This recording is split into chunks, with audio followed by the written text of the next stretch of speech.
I was watching a video on the weekend which perfectly explains what I feel on my bike when I go from the factory exhaust to Reinhardt's stock and then Reinhardt's with the modifications I've been making to the slip-ons. Now, if you're unfamiliar with the modifications I've made to slip-ons, I've made a few videos on this, but basically what I've done is installed lollipops into the end of the Reinhardt slip-on mufflers to try and bring back the torque I believe I lost off the bottom end with the Reinhardt slip-ons. Now, I'll link to this video. It's called Baffles Explained by JD's Cycle Works, and you'll be able to watch the video at the end of this video. I'll put up a thumbnail for it, and I highly recommend you watch the video from start to finish. And what they did was test the slip-on without any baffles to see what the torque and horsepower is like,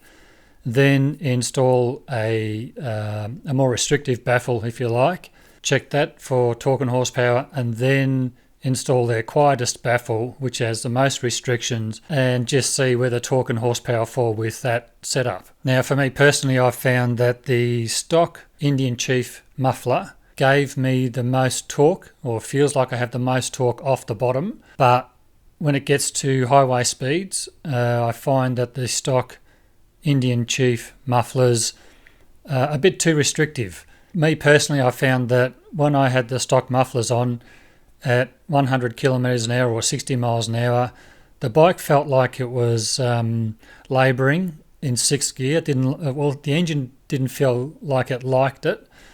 So I always ran my bike at 60 miles an hour or 100 k's an hour in fifth gear. It just seemed to be a lot easier on the engine. Now, when I installed the Reinhardt slip-ons, I got fantastic sound, very loud sound, but I noticed two things.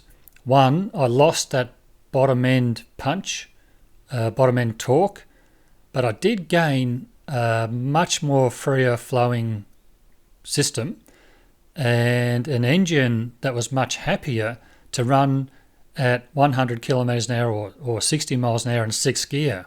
Where I didn't feel comfortable running my bike in sixth gear at 60 miles an hour, I now could easily sit in sixth gear at 60 miles an hour.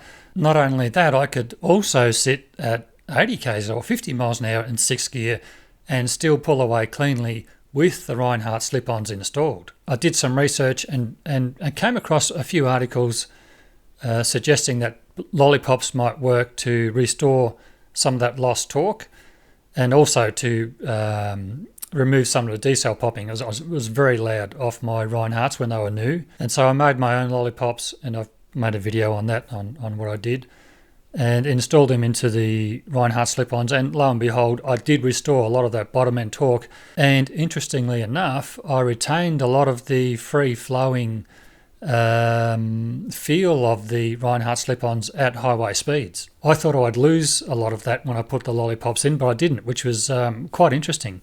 And that's why I'm so excited about this video, because it really sums up everything I've felt with the three different options I've experimented with on my own bike. Now, in a previous video, I removed the lollipops out of my Reinhardt slip-ons after watching a video from Reinhardt saying you shouldn't put lollipops in there. And I have been running around for the last week or so with them out just to see if the ECU will adapt to it and make it not so noticeable, the bottom end loss of torque. And just to see if I'm right, basically, or if they're right. And I will make a video upcoming with my findings on that once I've put a few more miles on the bike. So if you're not subscribed, subscribe so you don't miss that video. Just thought I'd make this video to share what I've found in terms of an explanation for what I'm feeling. Definitely check out the video. It's coming up right now from JD's Cycle Works. And like I said, watch it from start to finish to get a good understanding of what's going on and what the baffles look like that they're fitting into their Chromeworks mufflers, I believe. Watch that video now. If you've made it this far, thank you so much for watching. And until, or is it over here? No, probably over here. And until next time, bye for now.